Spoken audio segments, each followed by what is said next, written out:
स्थिर बुद्धिरसम्मूढ़ो ब्रह्मविद् ब्रह्मणि स्थितः बाह्यस्पर्शेष्वशक्तात्मा विन्दत्यात्मनि यत्सुखम् स ब्रह्मयोगयुक्तात्मा सुखमक्षयमश्नुते ये हि संस्पर्शजा भोगा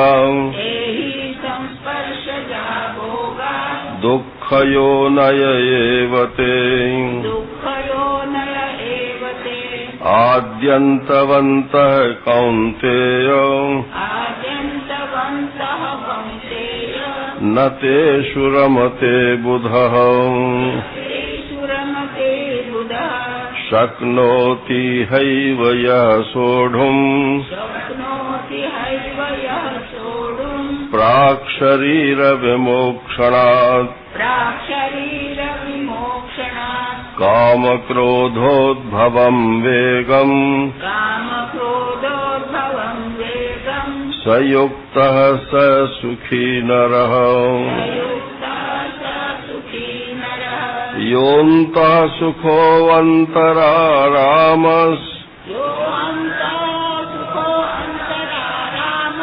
तथान्तरज्योतिरेव यः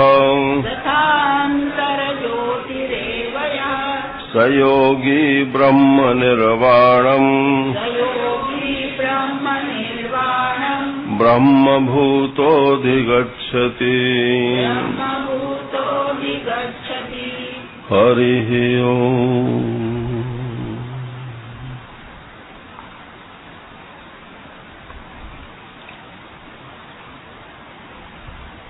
जीवन मुक्ति भी हो गई नारायण, और विदेह मुक्ति भी हो गई है।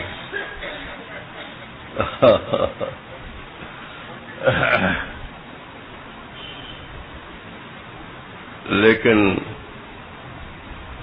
जीवन मुक्त के लक्षण भगवान ने कहा, बता तो बहुत जगह चुके हैं, लेकिन संकेत फिर कर देते हैं। ये जो 2 श्लोक हैं 20 और 21, ये जीवन मुक्त के लक्षण हैं। न प्रहर्ष्येत् प्रियं प्राप्य नोद्विजेत् प्राप्य च प्रियम्। प्रियम प्राप्य, प्रिय वस्तु की प्राप्ति होने पर न प्रहर्ष्येत्, वो जो जीवन मुक्त महापुरुष है वो प्रहर्ष को प्राप्त नहीं होता। शब्द बहुत छांट के भगवान ने बोले हैं। व्यास जी महाराज की कला है कि अप्रिय किसको कहते हैं, कौन प्रिय है। तो लोक में तो जहां हमारा राग होता है बस वही प्रिय होता है, चाहे उसमें लाख दोष हो, लेकिन यदि वो अपना है तो प्रिय है, और पराया है तो चाहे कितने भी गुण हो। और पार्टी बदल देते हैं ना लोग, तो जब तक अपनी पार्टी में रहे बहुत अच्छा, और जिस दिन पार्टी बदल दी नारायण, उसी दिन सारे दोष उसके उजागर हो जाते। तो महाराज श्री तो कहते थे कि भगवान को अपने भक्तों से राग होता है। यद्यपि भगवान में राग और द्वेष की स्थापना की आवश्यकता नहीं है, लेकिन अगर भगवान भक्त का पक्षपात न करे तो भगवान की भक्ति का मार्ग ही समाप्त हो जाएगा। कौन करेगा भगवान की भक्ति? सोई करतूत विभीषण केरी, जो सुग्रीव ने, जो बाली ने किया वही सुग्रीव ने किया। नारायण वही विभीषण ने किया, लेकिन भगवान ने कहा कि मुझको न हेरी, वो मुझे दिखाई नहीं पड़ता है। बाली को तो भगवान ने कहा कि तूने ये किया ये किया ये किया, इसलिए मैंने तुझको मारा, लेकिन जो बाली ने किया सुग्रीव की पत्नी को अपने पास रख लिया, वही सुग्रीव ने किया, बाली की पत्नी को अपने पास रख लिया। नारायण विभीषण ने भी रावण की पत्नी मंदोदरी को अपनी पटरानी बना लिया, तो भगवान ने कहा वो दिखे ना है। अपने भक्तों के दोष जो है वो दिखते हुए भी और नहीं दिखते हैं ना। बोले इसका कहाँ गीता में कहीं है वो वर्णन? बोले है, समोहम सर्वभूतेषु न मे द्वेष्योस्ति न प्रियः ये भजन्ति तुमां भक्त्या मयि ते तेषु चाप्यहम्। जो मेरा भजन करता है वैसे तो मैं सम हूं, तो भगवान निर्दोषम ही समम ब्रह्म, ये आ ही चुका पिछले श्लोक में। ब्रह्म जो है वो सम है, लेकिन सम है भक्तों के लिए सम नहीं है ना। तो भगवान का जैसा भक्त है उसकी कामना भी पूर्ति करते हैं और कामना निवृत्ति भी करते हैं। तो जिसको कामना पूरी करके आगे बढ़ाना होता है उसकी कामना पूर्ति करते हैं, और जिसकी कामना निवृत्त करके आगे बढ़ाना होता है उसकी कामना निवृत्त करते हैं। इसलिए ये भगवान पे ही छोड़ देना चाहिए। हे भगवान हमारी कामना पूरी कर दो, तो आग्रह नहीं करना चाहिए। निवेदन तो करना चाहिए लेकिन आग्रह नहीं करना चाहिए, क्योंकि वो जानते हैं कि किसको कामना पूरी करके हमें आगे बढ़ाना है और किसकी कामना निवृत्त करके आगे बढ़ाना है। तो प्रिय उसको कहते हैं कि जहां राग होता है। आपके पास चिट्ठी आई कि आपका बेटा जो है विदेश से आ रहा है, तो बोले खुशी हुई, इसी को बोलते हैं प्रिय। फिर बोले भाई कौन सी तारीख को आ रहा, क्या बजे आ रहा है, एरोड्रोम पहुंच गए, बोले वो उतर रहा है देखो। अब वो उसका प्रथम दर्शन जो हुआ नारायण वो हो गया मोद। हाँ। और जब वो आकर के आपके चरण छूने लगा, आपके गले मिल गया समझ लो, तो ये हो गया प्रमोद। तो प्रिय, मोद और प्रमोद, ये प्रियता के ही 3 ग्रेड्स हैं। ये आनंदमय कोश के वर्णन में ये बातें बताई जाती हैं। लेकिन ये जो महापुरुष हैं ये कहते हैं कि इसका तो कहीं कोई प्रिय है ही नहीं। लेकिन दुनिया जिसको प्रिय मानती है, आपको 1 करोड़ रुपया मिल जाए, किसी महात्मा को आप 1 करोड़ रुपया दे दो, तो महात्मा के लिए वो प्रिय है कि नहीं है? बोले हमारी दृष्टि से, देने वाले की दृष्टि से तो वो प्रिय है, लेकिन उसकी दृष्टि से वो प्रिय नहीं है। वस्तु एक होने पर भी उसके प्रति जो दृष्टिकोण है वो अलग अलग हो जाते हैं। भाष्यकार लिखते हैं कि जिनकी देह मात्र में ही आत्मबुद्धि है, उनको तो प्रिय और अप्रिय का भेद जो है वो बड़ा मतलब गंभीर मालूम पड़ता है। बस प्रिय ही चाहिए और अप्रिय चाहिए ही नहीं। लेकिन जो ये महापुरुष हैं, इनके लिए तो अप्रिय और अप्रिय सब एक कोटि में आ गए हैं। इसलिए न प्रहर्षेत, तो बोले कुछ तो थोड़ा बहुत तो होता ही होगा उसके मन में। बोले हाँ हर्षेत, परंतु न प्रहर्षेत।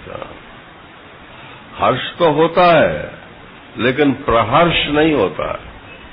प्रहर्ष माने जो बाछें खिल जाना, जैसे हिंदी में बोलते हैं, अरे भाई उसकी तो बाछें खिल गई, माने ये सब मोच जो है इन पे उसके चेहरे पे हंसी आ गई, रोंगटे खड़े हो गए, बोली जो है वो बदल गई, ये प्रहर्ष है। वहां दूसरे अध्याय में भी भगवान ने कहा था, यह सर्वत्र नभिस्नेहस तत्तत् प्राप्य शुभाशुभम नाभिनंदति। तो नंदति तू किंतु अभिनंदति न। नंदन तो होता है, भीतर गुदगुदी तो होती है, लेकिन वो प्रहर्ष नहीं होता है। प्रहर्ष जब होता है नारायण, तो मर्यादा भंग होने लगती है। तो न प्रहर्षित, ये एक बात ये भी स्पष्ट कर लेनी चाहिए कि ये जीवन मुक्ति कोई सन्यासियों की मोनोपोली नहीं है नारायण। ऐसा लोग कहते तो हैं कि बिना सन्यास के, बिना घर छोड़े हुए कुछ नहीं होगा जी। तो वो लोग बोलते हैं जो साधक नहीं है, या जो बहुत अच्छे साधक हैं, तीव्र वैराग्यवान है, तो उनको लगता है भाई कहाँ फंस गए। तो उनके जिनके स्वभाव में छोड़ने का है, उनके लिए तो ठीक है। लेकिन गृहस्थ भी जीवन मुक्त होते हैं और सन्यासी भी जीवन मुक्त होते हैं, इनमें कोई दो बात नहीं। तो सन्यासी है तो वो हर्षित भी नहीं होगा, और गृहस्थ है तो हर्षित तो होगा लेकिन प्रहर्ष नहीं होगा उसमें। ये भेद कर लेना चाहिए। तो न प्रहर्षेत प्रियम प्राप्य। प्रिय को प्राप्य माने प्राप्त करता है, ये नहीं, प्राप्य। यदि प्राप्त हो जाए तो वो प्रहर्षित नहीं होता। उसका अपना एफर्ट जो है वो इस बात के लिए नहीं है कि दुनिया की चीजों को मैं इकट्ठा कर लूं, या किसी व्यक्ति को मैं इतना ज्यादा प्यार करूं। तो सब समता की कैटेगरी में आ गए हैं। और न, चलो इसको तो फिर भी ये आदमी रोक भी सकता है, लेकिन नोद्विजेत प्राप्य चाप्रियम। अप्रिय की प्राप्ति में, माने जिसको दुनिया अप्रिय बोलती है, वो यदि वस्तु मिल जाए, उसके सामने आ जाए, तो बोले फिर उद्वेग को प्राप्त नहीं होता। दुखेषु अनुद्विग्न मनः सुखेषु विगत स्पृह, ये दूसरे अध्याय में भगवान ने बोला। दुख में उद्वेग नहीं होता है। और भक्त के लक्षणों में 12वें अध्याय में भगवान ने बोला, यस्मान्नो द्विजते लोको लोकान्नो द्विजते च यः। उद्वेग रहित है, हर्षामर्ष भयद्वेगै मुक्ता। ये चार चीजें उसकी निकल जाती हैं, हर्ष, अमर्ष, भय और उद्वेग। भगवत प्राप्त पुरुष की चार चीजें निकल जाती हैं। तो उद्वेग माने क्या है? उद्वेग माने ये जो भीतर खलबली होती है ना, विपरीत परिस्थितियों में, आप चाहे कहो या मत कहो, लेकिन भीतर जो ये खलबली होती है कि अरे ऐसा क्यों हो गया, अब हम आगे कैसा होगा, क्या होगा, भय भी आ गया नारायण, यही उद्वेग है। उत माने ऊपर और वेग माने स्पीड। तो ये अंतःकरण की जो वृत्ति है वो ऊपर की ओर और तेजी से जब काम निकलती है बाहर, उसको उद्वेग बोलते हैं। वचन कठोर हो जाते हैं नारायण, और जितने भी क्रोध इत्यादि है, ये भी सब उद्वेग में ही आता है। और हाथ भी लपकते हैं, हिंसा भी आ जाती है। तो दोनों मिलाकर क्या बात हुई कि ये जो महापुरुष है ये रिएक्शनरी नहीं है। माने जो बाहर एक्शंस हो रहे हैं किसी दूसरे के द्वारा, अपने तो कर ही नहीं रहा, लेकिन दूसरे लोग जो कर रहे हैं या सृष्टि में जैसा हो रहा है उसको देख देख करके और स्वीकार करके न तो वो उद्वेग को प्राप्त होता है न प्रहर्ष को प्राप्त होता है, अर्थात भीतर से प्रतिक्रिया उसकी कुछ नहीं होती। लेकिन नारायण बस उतनी बात है, जहां हमने अपना सर्किल दायरा बना रखा है कि इतना हमारा, वो चाहे आश्रम हो और चाहे घर हो, उस दायरे में खलबली भी होती है और प्रहर्ष भी होता है। और दायरे तोड़ दो तो फिर न कोई खलबली होने का कोई सवाल ही नहीं। तो महाराज श्री बोलते थे ना, बेख्वाहिश बेपरवाह। तो ऐसे जो फक्कड़ महात्मा होते हैं उनको ये सब नहीं होता है, और बाकियों को थोड़ा थोड़ा होता है। फिर वो अपने ज्ञान से, अपनी समझ से उसको हटा देते हैं। और जो समझदार नहीं है वो हटाते तो हैं लेकिन वो हट नहीं पाता है, वो तो समय ही हटाता है। न प्रहर्षेत प्रियम प्राप्य नो द्विजेत प्राप्य चा प्रियम। ये यहाँ तो नहीं लिखा है भाष्यकार ने, लेकिन दूसरी जगह लिखा है, महाभारत का श्लोक है ये, नैतादृशम ब्राह्मणस्यास्य वित्तम यथैकता समता असंगता च। बोले कि ब्राह्मण के लिए इससे बड़ी और पूंजी कोई नहीं है। ब्राह्मण माने जाति मत लगा लेना, ब्राह्मण माने जो ब्रह्मज्ञानी है। उस ब्राह्मण के लिए इससे बढ़िया पूंजी और कोई नहीं है। क्या कि यथैकता, एकता, समता और असंगता, ये तीन उसकी पूंजियां हैं। एकता माने तत्व में एकता, आत्मा सब में एक ही है, ये एकता है। और जब सब एक ही है नारायण, तो सबके प्रति समत्व आ गया, ये दूसरा आ गया। और व्यवहार में असंगता, व्यवहार में असंगता, दृष्टि में समता और अनुभव में एकता, यही जो है ब्रह्म ज्ञान के तीन बाह्य लक्षण हैं। और तीन चीजें उसकी बिल्कुल समाप्त हो जाती हैं। ये तीन तो पूंजी इकट्ठी हो जाती हैं और तीन चीजें उसकी समाप्त हो जाती हैं, अविद्या, कामना और कर्म। तो देखो, अविद्या थी तो एकता कैसे रहेगी, भेद रहेगा। तो अविद्या और एकता का आपस में संबंध है। और यदि कामना है तो समता नहीं रह सकती है। और यदि कर्म है तो कर्म की कोठरी में तो नारायण कुछ न कुछ संग दोष लगता ही है।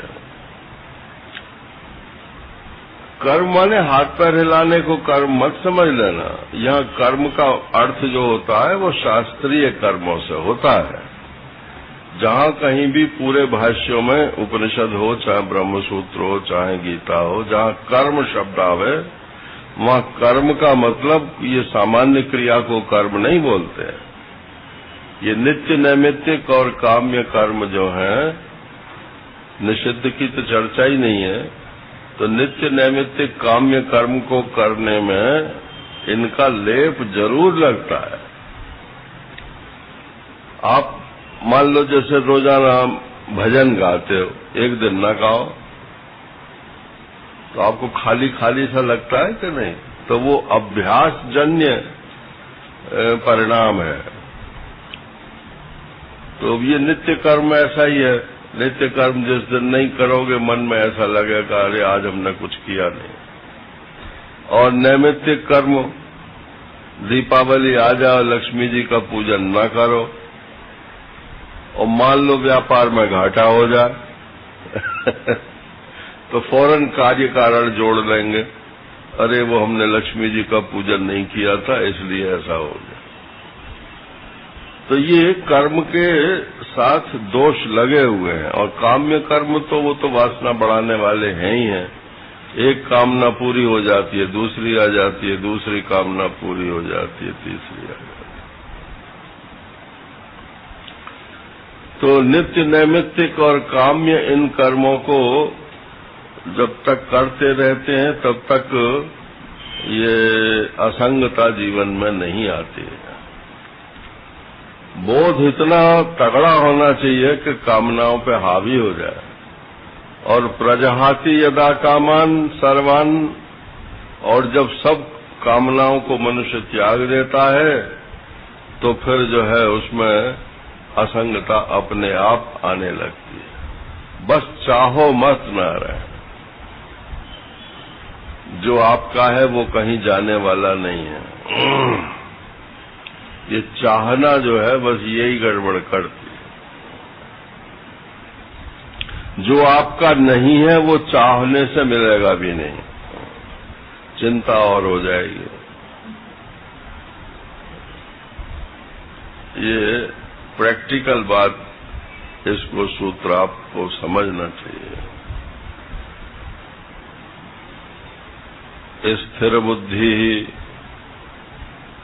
बोले अब बुद्धि जो है वो चलायमान नहीं होती। तो चलायमान क्यों होती है? अविद्या, कामना और कर्म यही चलाने वाले हैं। जब यही निबट गए उसके तो बुद्धि को अस्थिर करने वाली तो कोई चीज रही नहीं, वो तो स्थिर ही रहेगी, एक जगह बंधी रहेगी। महाराज सुनाते थे कि हम सन्यासी तो बाद में हुए, लेकिन जब घर में ही थे, माने घर में थे का मतलब वैसे घर से तो चले आए थे, झूसी की बात है। तो क्योंकि तब भी हम वेदांत ही बोलते थे। तो एक कोई महात्मा आए, फक्कर टाइप के थे, लेकिन थे वो वैष्णव महात्मा। तो सुना उन्होंने, अब वो अद्वैत वेदांत की चर्चा होती रही। भागवत के नाम से तो बैठ गए सुनने के लिए कि भागवत हो रही है, लेकिन वो जब अद्वैत की चर्चा ज्यादा होने लगी तो उनको वो बर्दाश्त नहीं हुआ। तो अगले दिन जो है वो फिर आए, बोले स्वामी वो पंडित जी मैं आपसे एक बात कहनी है। बोले कहो कि एकांत में कहनी है। अच्छा भाई पीछे बोल रहना। जब सब चले गए तो पीछे बोले कि रात हमको स्वप्न हुआ। क्या स्वप्न हुआ?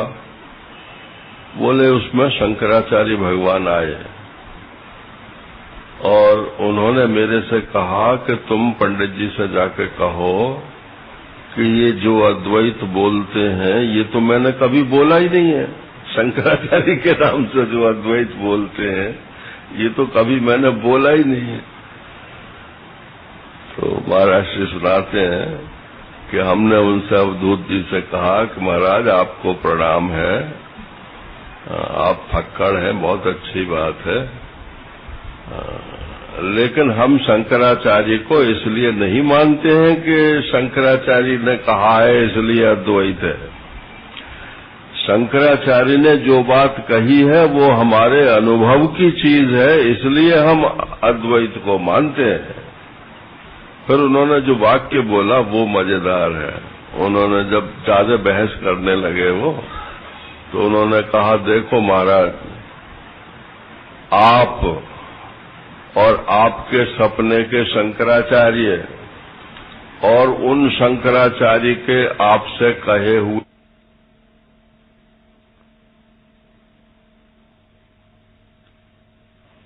केवल किताब पढ़ने से बुद्धि स्थिर नहीं रहती है। ये तो शब्द जाल है, जितना आप शब्दों में भटकोगे नारायण उतनी ही शंका उठती जाएंगी। ये तो ये महापुरुषों के चरणों में बैठ करके और बस वो खूंटा गड़वा दें कि हाँ बस यही है, इसके अलावा और कुछ नहीं है। एक सज्जन आए, आरएसएस के थे वो, तो कोई सभा हो रही थी मथुरा में, तो बोले महाराज आप चलिए। अब महाराज जी तो इन सभाओं में, ऐसी सभाओं में जाते नहीं थे, परंतु व्यवहार कुशल तो वो खूब थे ना। तो उन्होंने कहा कि भाई ऐसा है, हमको जरा प्रॉब्लम है, बाथरूम हम रोक नहीं पाते हैं। ये बोले महाराज वो वहीं बाथरूम बना देंगे, हम आपके सब व्यवस्था कर देंगे। जब वो बिल्कुल माने ही नहीं तो फिर वो सज्जन बोले कि महाराज बस 2 मिनट के लिए चलिए। तो 2 मिनट में आपके वचनों का जो प्रभाव होगा वो अन्य लोगों का नहीं होगा। तो वहाँ महाराज जी के जो अंतरंग शिष्य थे उस समय, वो सब बैठे हुए थे ना, हम तो सुन रहे थे। तो उन्होंने कहा देखो तुम 2 मिनट की बात कहते हो, ये हमारे पास 20 साल से है, ये हमारे पास 10 साल से, इन सब से हम रोजाना ये कहते हैं तुम ब्रह्म हो, तुम ब्रह्म हो, तुम ब्रह्म हो। लेकिन 20 साल में ये लोग नहीं माने, तो अब ये 2 मिनट में कौन मान जाएगा हमारी बात को। नारायण। तो अनुभव का जो खूंटा है वो जब तक नहीं गढ़ता है तब तक वो बुद्धि जो है स्थिर नहीं होती। तो ब्रह्माकार वृत्ति पर्यंत जब साधना होती है तब अनुभव की कक्षा में आता है। और बोले असम्मूढ़ा, असम्मूढ़ा का अर्थ है मूढ़, सम्मूढ़, असम्मूढ़। एक तो मूढ़ता ही गाली है, तमोगुण का कार्य है मूढ़ता। मूढ़ माने जिसमें कुछ सूझे नहीं, और सम्मूढ़ माने उसका भी घनी भाव। तो बोले कि न तो वो मूढ़ है न वो सम्मूढ़ है, बोले असम्मूढ़ है, अर्थात किसी भी प्रकार का विपर्य उसकी चित्त में नहीं उदय होता। विपर्य माने उल्टी बुद्धि। महाराज वो तो सब ठीक है, ब्रह्म तो मैं हूँ, लेकिन वो अब वो समझ लो लेकिन आ गया ना, तो लेकिन माने तो सब पर पानी फेरने वाली बात है ना। बोले लेकिन क्या, तो व्यवहार के लिए तो सब, अब वो महाराज ये जो व्यवहार है यही है असम्मूढ़ता, ये विपर्य वृत्ति बोलते हैं। व्यवहार है, व्यवहार में तो कुछ ये सब मानना ही पड़ेगा ना, अपने को जीव मानो फिर। नारायण। तो स्थिर बुद्धि ही असम्मूढ़ा, उसकी तो बुद्धि स्थिर है और विपर्य वृत्ति जो है अपने आप उठती नहीं है। क्यों? इसलिए वो ब्रह्मवेद, अब उसकी संज्ञा ब्रह्मवेत्ता है। ब्रह्म को जान लिया जिसने वो ब्रह्मवेत्ता है, ये अर्थ नहीं होता है कोई ब्रह्म घड़े के समान है कि जो उसको जान लिया उसने। तो बोले अच्छा ये जान लिया कि मैं ब्रह्म हूं, तो बोले ये भी ब्रह्मवेत्ता नहीं है। ये देखो बारीक घाटियां हैं इस ब्रह्म ज्ञान की, जो लोग विचार करते हैं वो अप्रिशिएट कर पाएंगे इसको। यह ब्रह्म है, ये भी ब्रह्म ज्ञान नहीं है, और मैं ब्रह्म हूं ये भी ब्रह्म ज्ञान नहीं है। ये तो ब्रह्माकार वृत्ति का साधन है, महावाक्य ना ये तो महावाक्य जन्य जो वृत्ति है वो अविद्या को नाश करती है। इसलिए साधक होने पर भी इसको ब्रह्म ज्ञान नहीं बोलते। तो फिर क्या है ब्रह्म ज्ञान? ब्रह्मवेत्ता क्या है कि अहम और इदम, इन दोनों का द्वैत जिसमें तीन काल में है ही नहीं, ऐसा जो ज्ञप्ति मात्र ज्ञान मात्र है सो मैं हूं, उसको कहते हैं ब्रह्म ज्ञान। जब आपको ऐसा अनुभव हो जाए तब आप अपने को ब्रह्मवेत्ता समझना। तटस्थ वृत्ति से ब्रह्म को जानना ब्रह्म ज्ञान नहीं है, और अहम वृत्ति से ब्रह्म को जानना ब्रह्म ज्ञान नहीं है। वृत्ति मात्र, चाहे वो अहमाकार हो और चाहे वो इदमाकार हो, वृत्ति मात्र ही जब तक बाधित नहीं होती है तब तक ब्रह्म ज्ञान नहीं होता है। तो ब्रह्मविद हो गए नारायण। अब ब्रह्मणि स्थितः, वो तो ब्रह्म में ही स्थित रहते हैं। अच्छा, अगर मैं ब्रह्म हूं, मान लो मैं मनुष्य हूं, तो क्या आप दिन में सच्ची बात बताना, एक बार भी दोहराते हो कि मैं मनुष्य हूं? एक अंडरस्टैंडिंग है, एक आपकी समझ बन गई है कि ये ऐसा होता है मनुष्य। हमारे आश्रम में एक जज स्वामी जी थे, यहाँ शायद कुछ लोग जानते भी हों, तो वो जज थे हाई कोर्ट के, तो उनको नाम जज स्वामी बोलते थे। तो जज स्वामी थे, तो उन्होंने पूछा, महाराज जी ब्रह्म कैसा होता है? तो महाराज जी ऐसे ही बैठे थे, पैर नीचे लटका के तख्त पे, तो बोले जैसा मैं बैठा हूं यही ब्रह्म होता है, और क्या ब्रह्म होता है? कोई ब्रह्म के सींग निकले आते हैं, क्या होता है ब्रह्म? तो जब ये बात निश्चित हो गई कि ये मैं आत्मा ब्रह्म हूं, बुद्धि से भी निश्चित हो गई, विपर्य इसमें होता नहीं है, ज्ञप्ति मात्र को आपने अपना स्वरूप जान लिया, अब महाराज स्थिति नहीं होती है, ये शंका बेकार है, अभी उसने समझा नहीं है। ब्रह्मविद ब्रह्मणि स्थितः, जिसको ब्रह्म ज्ञान होता है वो ब्रह्म में स्थित ही रहता है। एक बार मैंने पूछा महाराज श्री से कि महाराज विचार सागर में तो ये लिखा है कि एक दृढ़ अपरोक्ष ज्ञान होता है, एक अदृढ़ अपरोक्ष ज्ञान होता है, तो हमको लगता है कि ज्ञान तो हमको हो गया है। मैंने ऐसे बोला, ज्ञान तो हमको हो गया लेकिन अदृढ़ है, अभी थोड़ा डामक है।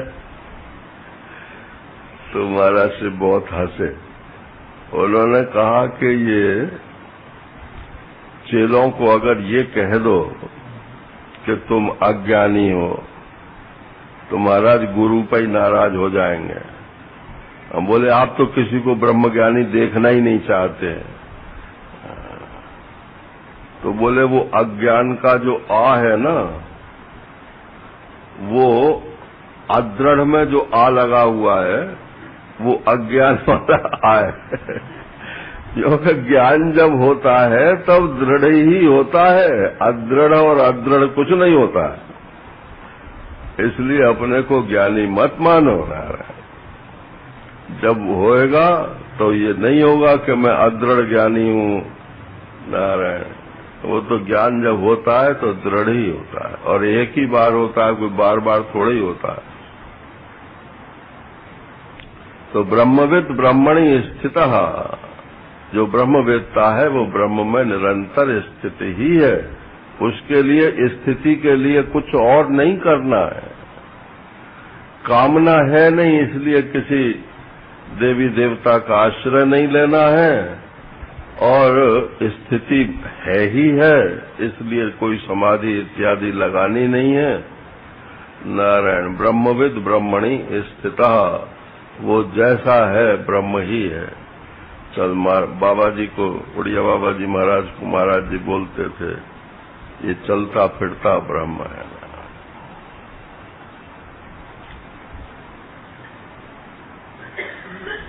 अब एक घाटी इसमें आती है, ये प्रतिबंध की।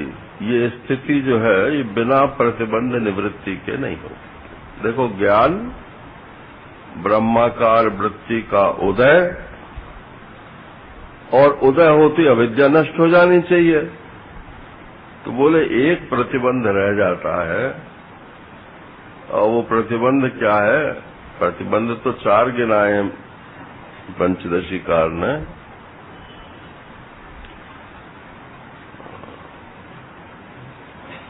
तो उन 4 में सबसे मुख्य जो है वो विषयासक्ति है।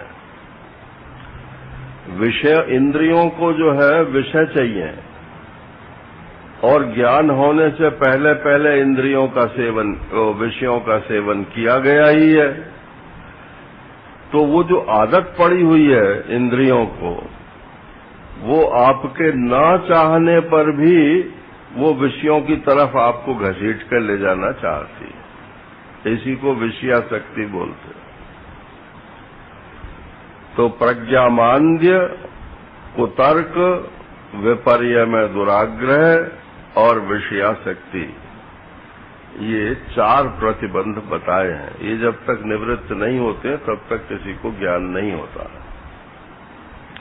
इनमें जो सबसे मुख्य है वो विषयासक्ति है।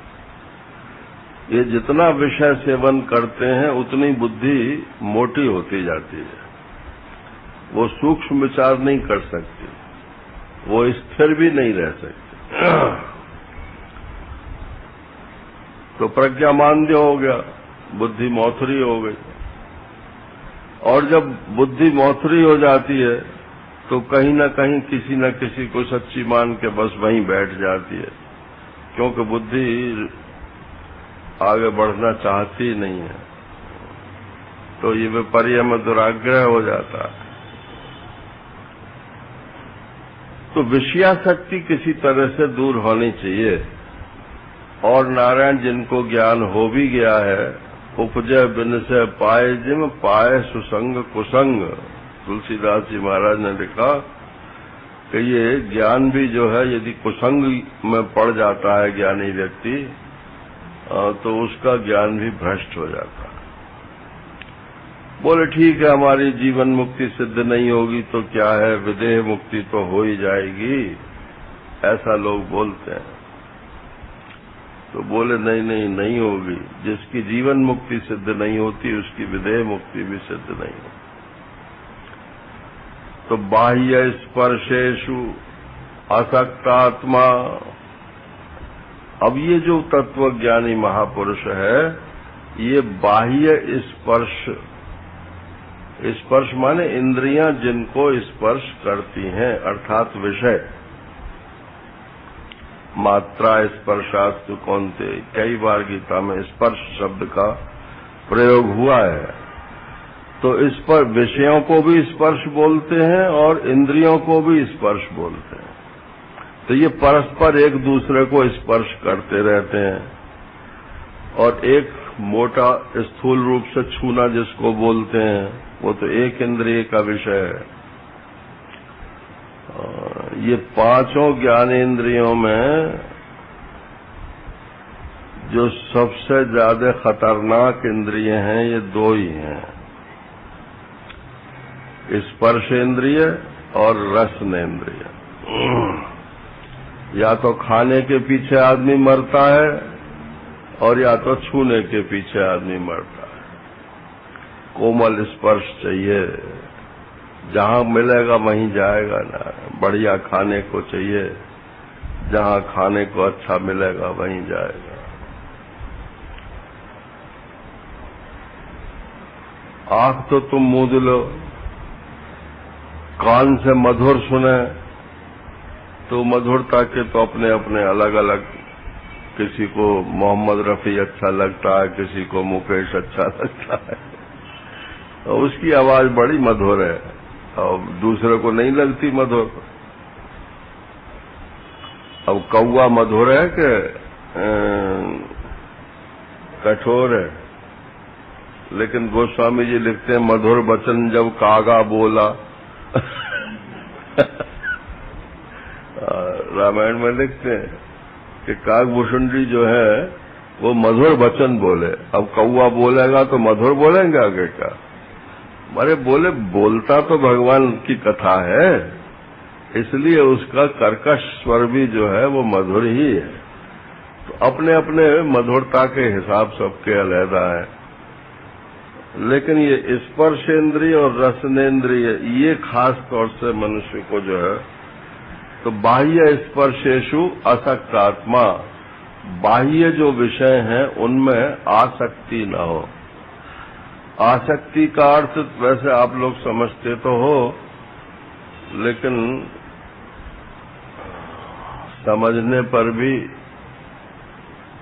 समझने पर भी जहां जिसकी आसक्ति पड़ी हुई है वो छूटती नहीं है। तो भाष्यकार ने इसको बहुत सरल कर दिया। उन्होंने कहा छोड़ने की जरूरत भी नहीं है, बाहर से छोड़ने की जरूरत नहीं है, भीतर देखो कि चुंबक कहाँ है। क्यों चिपक रहे हो आप? तो चुंबक तो कामना में है ना, विषयों में चुंबक नहीं है। तो ये जो प्रीति, इनमें सुख है, ये जो बुद्धि है, इसके कारण मनुष्य उनको नहीं छोड़ पाता। जहां दुख बुद्धि हो जाती है वहां फौरन छोड़ देता है, और छोड़ नहीं देता है तो अपने आप छूट जाती है। अब किसी के हाथ में जो है अग्नि रखी हो, आप कोयला रख दें जलता हुआ,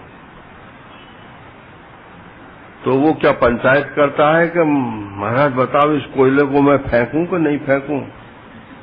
वो तो पहले फेंक देगा तब किसी से बोलेगा, क्योंकि उसका हाथ जल रहा है। तो ऐसे ही जो वैराग्यवान चित्त है वो किसी से पंचायत करके नहीं छोड़ता है नारायण, वो तो जल रहा है उसे, इसलिए छोड़ देता है। अब पीछे कोई कुछ कहता है तो उसका जवाब देता फिरता है। तो असक्त आत्मा माने प्रीति वर्जिता, ये भाष्यकार ने अर्थ किया। उसमें जो प्रीति है, भीतर से सुख बुद्धि है, इस बुद्धि का विचार के द्वारा त्याग करो। सुख आत्मा में है कि सुख विषय में है? तो जब ब्रह्मविद ब्रह्मणी स्थिता हो गया तो अब ये तो पक्की बात हो गई कि सुख जितना भी है वो आत्मा में ही है, इसलिए कहीं सुख नहीं है। और बुढ़ापे में जाके अनुभव हो तो जाता ही है, जवानी में तो नहीं होता है। कहीं कोई सुख नहीं है नारायण, बुढ़ापे में ये सबको अनुभव हो जाता है। तो अब तो उनकी छूछ निकल गई ना, उसमें सुख नहीं है, छूछा ही छूछा है बाहर। तो वो छूटे ही के बराबर है, अब उनको छोड़ के भी क्या करोगे? बस उनका सेवन बार बार नहीं करना चाहिए। तो कहते हैं कि वही जो सुख है, विंदति माने लभते, प्राप्त कर लेता है, आत्मनि आत्मा में। जो सुख उसे विषयों में मालूम पड़ता था पहले, अब वो सब बुद्धि निकल गई उसकी, और सुख है, बिना विषयों के भी सुख है। कहाँ है कि आत्मनि, आत्मा में।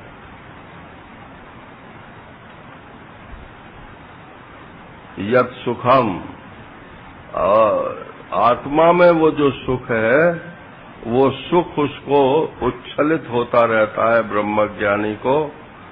से ब्रह्म योग युक्तात्मा, अब वो ब्रह्म योग से युक्त हो गया। हमारे महाराष्ट्र के एक शिष्य हैं, तो उन्होंने एक पुस्तक लिखी है, तो उस पर मैंने जब नाम देखा तो उसके पहले लिख रखा था ब्रह्मयोगी अमुक। मैं नाम इसलिए नहीं ले रहा कि हम बहुत लोग जानते हैं। तो ब्रह्मयोगी अमुक नारायण। अब ब्रह्मयोगी किसको कहते हैं, ये गीता जी में भगवान बता रहे हैं। बोले ब्रह्मयोगी कौन है कि ये तो पहला वाला 20वां श्लोक और अब ये 21वें में बाह्य स्पर्शेषु असक्तात्मा और आत्म सुख का जिसने अनुभव कर लिया। नारायण। बोले हमको तो नारायण में बहुत सुख लगता है, भगवान विष्णु में बहुत सुख मालूम पड़ता है। तो बोले अभी जरा कमी है। आत्मनि यत् सुखम, वो भगवान विष्णु का सुख और आत्मा का सुख। अभी आत्म सुख तो मिला नहीं नारायण, भगवान विष्णु का सुख मिल गया, ये ठीक है। उससे विषय सुख छूट जाएगा भगवान विष्णु के सुख से, लेकिन उस भगवान विष्णु के सुख से भी कहीं ज्यादा और कहीं सूक्ष्म ये आत्म सुख है। सर्वभूतैर विभाति, मुंडक उपनिषद कहती है कि जहां जहां तुम्हें सुख मालूम पड़ता है, ये आत्मा ही वहां से टकरा टकरा करके वही सुख जो है मालूम पड़ता है।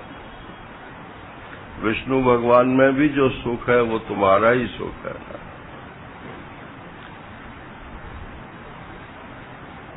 तो किसी एक वस्तु में जब हम सुख मान लेते हैं तो वो दूसरी वस्तु से कट जाता है, दूसरे देश से कट जाता है, दूसरे काल से कट जाता है। लेकिन जो आत्म सुख है वो किसी भी देश काल वस्तु से नहीं कटता है, क्योंकि आत्मा तो सर्वत्र है। अच्छा, समुद्र के किनारे खड़े हो जाते हैं तो इतनी लहरें आती हैं, तो क्या वो लहरें जो हैं समुद्र को ढक लेती हैं?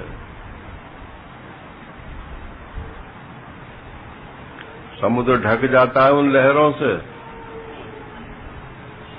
तो लहर तो नहीं ढकती, क्योंकि हर लहर जो है वो जल रूप ही है। और समुद्र को यदि आप कोई व्यक्ति मान लें, पूरे समुद्र को, तो क्या उसे ये लगता है कि इतनी ऊंची लहर उठ गई तो मेरे में विशेषता हो गई, या हल्की लहर उठी तो न्यूनता हो गई? वो तो जल रूप हमेशा ही रहता है। तो आपको पता नहीं है, आप जहां जहां भी जाते हो सुख के ही लिए जाते हो, लेकिन आपे को कहीं छोड़ करके नहीं जाते हो। वो असली में आप अपना सुख ही वहां वहां अनुभव करते हैं। आप हमेशा सुख में ही हो। ये भ्रांति निकाल दीजिए कि हमें कहीं सुख प्राप्त करना है। आप नित्य सुख में, तब ब्रह्म योग युक्त आत्मा हो गए नारायण। और एक कोठरी में तो सुख है और कोठरी के दरवाजे खोल दिए तो अब हम जो है व्यवहार में आ गए तो हमारा सुख खत्म हो गया। तो अभी आप ब्रह्म योग युक्त आत्मा नहीं हो।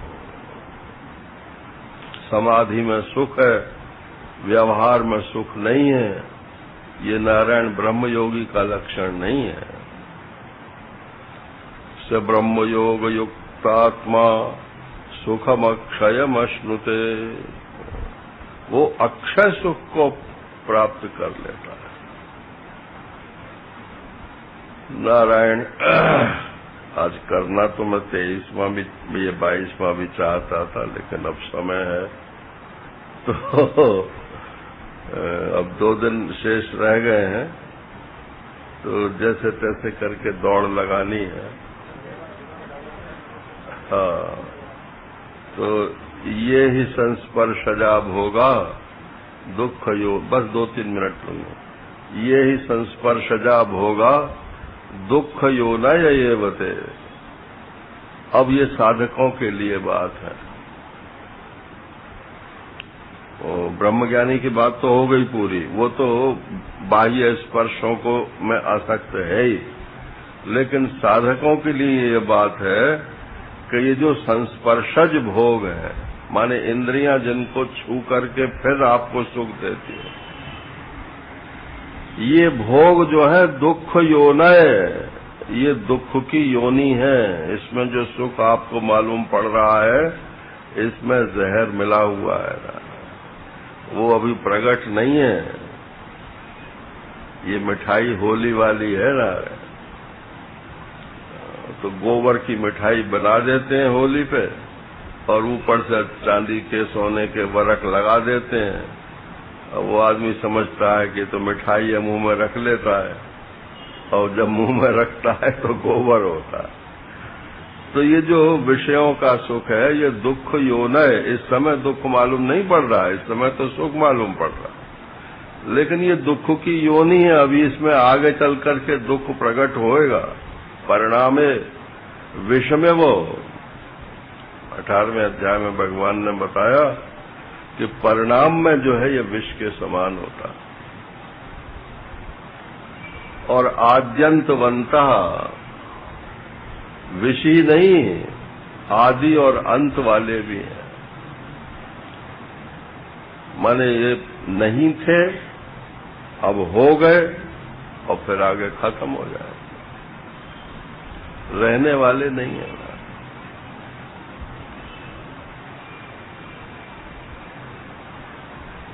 आद्यंतवन्तः कौन्तेय न तेषु रमते बुधः।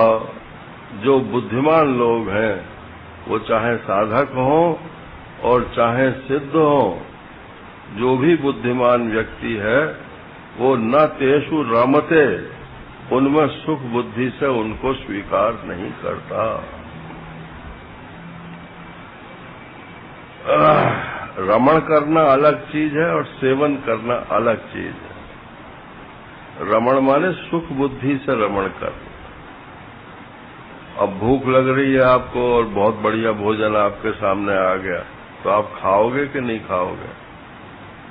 बोले नहीं नहीं, अब इतना बढ़िया भोजन मैं नहीं खाता हूँ, मैं तो खिचड़ी खाता हूँ। तो रहो फिर भूखे। अब तो बोले नहीं भाई, वो जो बढ़िया भोजन है ना, उसमें भी सुख बुद्धि से सेवन मत करो, पेट भर लो जैसे तैसे। चैतन्य महाप्रभु ने जीभ निकाल दी। जब सन्यास लिया तो गुरुजी ने कहा, भारती जी ने, कि मैं ऐसे सन्यास नहीं देता हूँ, परीक्षा लेता हूँ। कि क्या परीक्षा लेते हैं?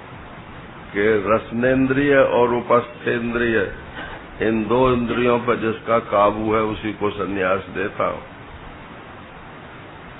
तो उन्होंने जीभ निकाल दी और उन्होंने, भारती जी ने उस जीभ के ऊपर नारायण मिश्री रख दी, चीनी, शुगर,